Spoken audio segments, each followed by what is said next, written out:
Hey everybody, and welcome to my top 5 video games that I finished this year. Quick disclaimer about the list: I'm going to try and stay away from spoilers, and also, none of these games actually came out this year, I just happened to finish them this year. So, with that in mind, let's jump into this list. Well, that's a hell of a lot simpler than I was going to make it out to be. There we go.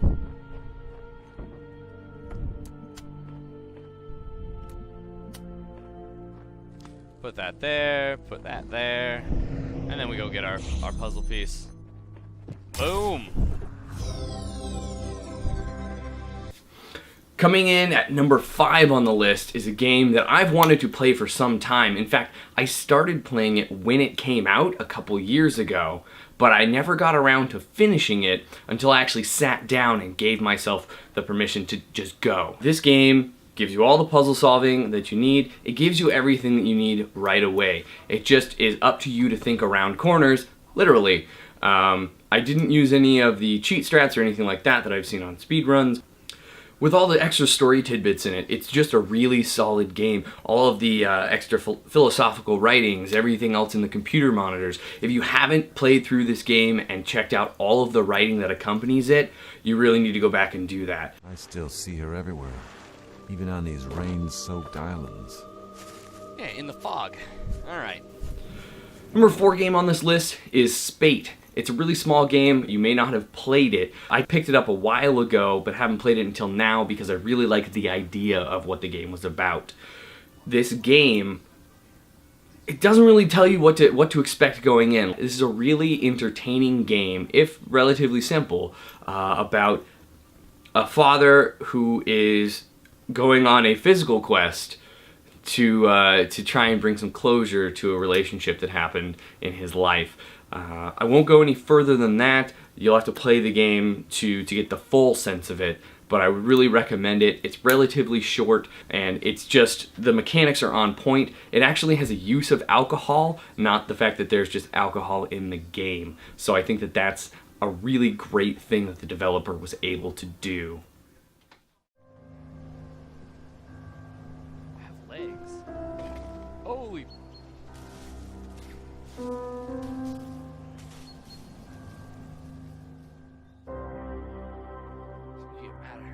She agrees to cook food on her own. Coming in at number 3 on this list is a game called Firewatch. This one came out last year in 2016.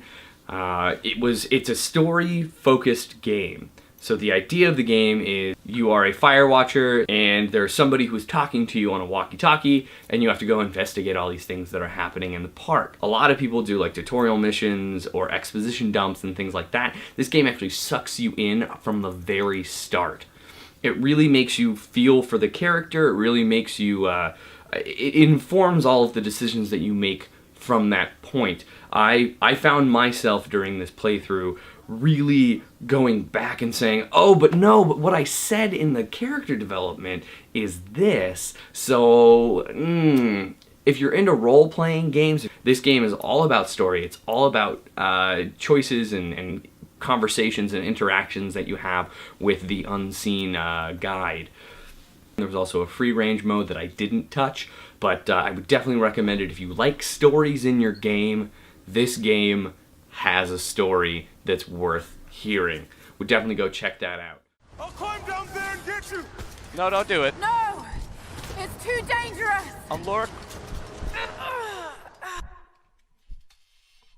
Lara Croft, we salute you. Coming in at number 2 on this list is a game that I have been meaning to play for years. I played the original of this game and just absolutely loved it. I ended up gifting a copy to a friend of mine. Then the next game came out. I got it with my graphics card on my PC. I put my PC together, never touched the game. Finally got around to it. Rise of the Tomb Raider is fantastic. It's a wonderful game. It's an action-adventure game. If you're a fan of the series or the Uncharted series and you need something to play and you haven't picked up this game, would definitely recommend it. The only thing I would say is that the bunnies are a bit too hard to shoot. Maybe that's just me, but I would say, Nerf bunny physics on this one for sure.